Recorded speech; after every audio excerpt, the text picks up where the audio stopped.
بسم اللہ الرحمن الرحیم۔ شروع کرتا ہوں اللہ کے بابرکت نام سے جو بڑا نہایت رحم کرنے والا ہے۔ معزز دوستوں کو السلام علیکم۔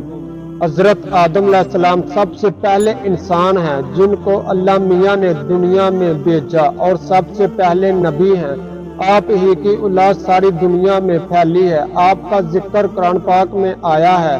اللہ تعالیٰ کی بنائی ہوئی مخلوق میں جن بھی ہیں جو ہم کو دکھائی نہیں دیتے، مگر جن ہم کو دیکھ سکتے ہیں۔ یہ بہت طاقتور ہوتے ہیں اور جہاں چاہے تھوڑی سی دیر میں جا سکتے ہیں۔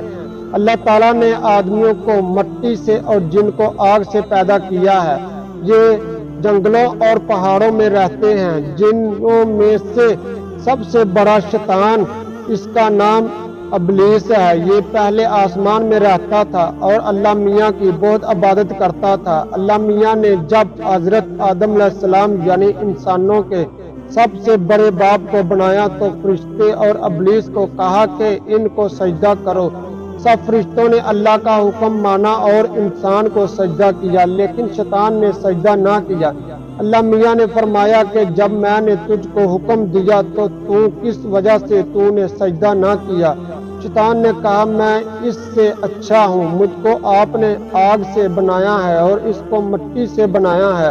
اللہ تعالیٰ نے فرمایا تو اس قابل نہیں کہ یہاں غرور کرے، تو ذلیل ہے۔ شیطان نے کہا کہ مجھے قیامت تک کے لیے مہلت دیجیے۔ اللہ نے فرمایا کہ جا، مہلت دی جاتی ہے۔ شیطان نے پھر کہا مجھے تو آپ نے معین کیا ہے، میں بھی ان کو سیدھے راستے سے بہکاؤں گا، ان کے آگے سے اور پیچھے سے، ان کے دائیں اور بائیں سے آؤں گا اور ان میں سے اکثر آپ کا شکر ادا نہ کریں گے۔ اللہ میاں نے فرمایا نکل جا یہاں سے ذلیل مردود، جو لوگ ان میں سے تیرا کہنا مانیں گے ان سب کو اور تجھ کو جہنم میں بھر دوں گا۔ اس وقت سے شیطان ہم سب کا دشمن اور دشمن چاہتا ہے کہ ہم اللہ کی عبادت نہ کرے، دنیا میں رہ کر اچھے کام نہ کرے، نمازیں نہ پڑھے، ماں باپ کا کہنا نہ مانے، جھوٹ بولے اور چوری کرے، کمزوروں کو ستائیں اور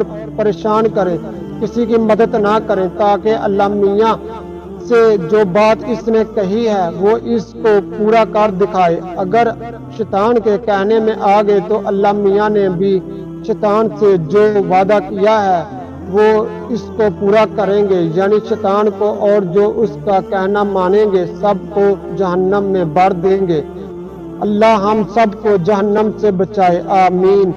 قرآن مجید میں اللہ میاں نے کہا ہے کہ اللہ مسلمانوں کا دوست اور مددگار ہے، ان کو اندھیروں سے نکال کر روشنی کی طرف لاتا ہے۔ جو اللہ کا کہنا نہیں مانتے وہ شیطان کے دوست ہیں، ان کو روشنی سے اندھیروں میں لے جاتا ہے، ایسے لوگ دوزخ میں ہمیشہ رہیں گے۔ تم اللہ میاں کے دوست بنو گے یا شیطان کے؟ حضرت آدم علیہ السلام اللہ تعالیٰ نے دنیا کو آباد کرنے کا ارادہ کیا تو اس نے فرشتوں سے کہا میں دنیا میں اپنا ایک نائب خلیفہ بنانا چاہتا ہوں۔ فرشتوں نے کہا اے اللہ تو دنیا میں ایسے شخص کو نائب بنانا چاہتا ہے جو خرابیاں کرے اور خون کرتا پھرے، ہم تیری تعریف کرنے کے لیے تسبیح اور پاکی بیان کرتے رہتے ہیں۔ اللہ میاں نے فرمایا میں وہ باتیں جانتا ہوں جو تم نہیں جانتے۔ اللہ میاں نے حضرت آدم علیہ السلام کو سب چیزوں کے نام سکھا دیے، پھر ان کو فرشتوں کے سامنے کیا اور فرمایا اگر تم سچے ہو تو مجھے ان کے نام بتاؤ۔ انہوں نے کہا کہ تو پاک ہے، جتنا علم تو نے ہم کو بخشا ہے اس کے سوا ہم کو کچھ نہیں معلوم۔ پھر اللہ میاں نے فرشتوں کو حکم دیا کہ تم آدم کو سجدہ کرو، تو وہ سب سجدے میں گر پڑے، مگر شیطان نے سجدہ نہیں کیا۔ اس کا ذکر پہلے بھی آیا ہے۔ اللہ میاں نے حضرت آدم علیہ السلام سے کہا کہ تم اور تمہاری بیوی جنت میں رہو اور یہاں سے چاہو کھاؤ پیو، مگر ایک خاص درخت کے متعلق حضرت آدم علیہ السلام کو منع کر دیا کہ اس کے قریب بھی نہ جانا ورنہ تم بھی ظالموں میں سے ہو جاؤ گے۔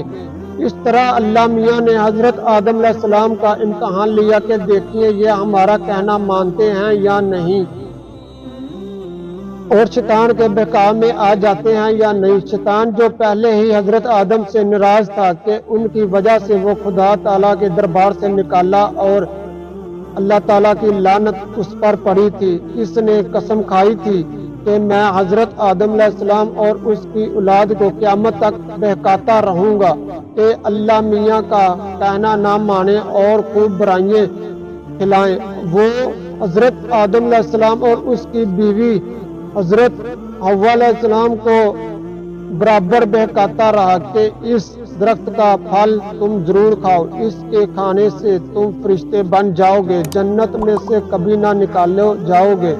آخر ایک دن حضرت آدم علیہ السلام اور ان کی بیوی حضرت حوا بھول سے شیطان کے بہکاوے میں آ گئی اور وہ درخت کا پھل کھا لیا۔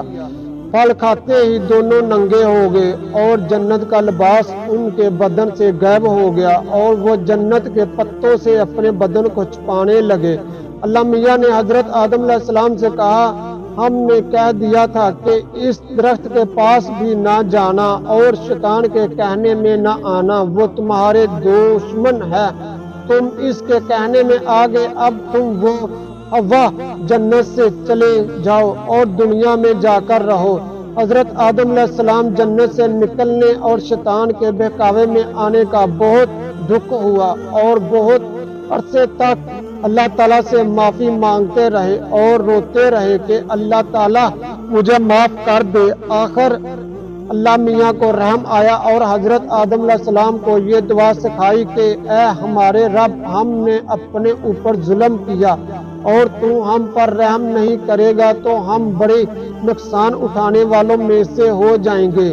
تو حضرت آدم نے یہ دعا بہت گڑ گڑا کر مانگی اور اللہ میاں تو رحم کرنے والا ہے، جب کوئی بندہ گناہ کر لیتا ہے اور سچے دل سے توبہ کر لیتا ہے کہ اے اللہ یہ گناہ تو مجھ سے غلطی سے ہو گیا، آئندہ ایسا نہ کروں گا، تو وہ معاف کر دیتا ہے۔ چنانچہ یہ حضرت آدم علیہ السلام کو بھی اللہ میاں نے معاف کر دیا اور پھر کہا کہ تم اور تمہاری اولاد دنیا میں رہو اور یہ بات یاد رکھو کہ جب میری طرف سے کوئی نبی صلی اللہ علیہ وسلم میری ہدایت لے کر تمہارے پاس آئے تو تم ان کا کہنا ماننا، جو میرے بھیجے ہوئے نبیوں کا کہنا مانے گا اس کو پھر نہ کوئی خوف ہوگا اور نہ غم ہوگا، اور جو لوگ میرے نبیوں کی بات کو نہیں مانیں گے اور ہماری آیتوں کو جھٹلائیں گے وہ دوزخ میں جائیں گے اور ہمیشہ اسی میں رہیں گے۔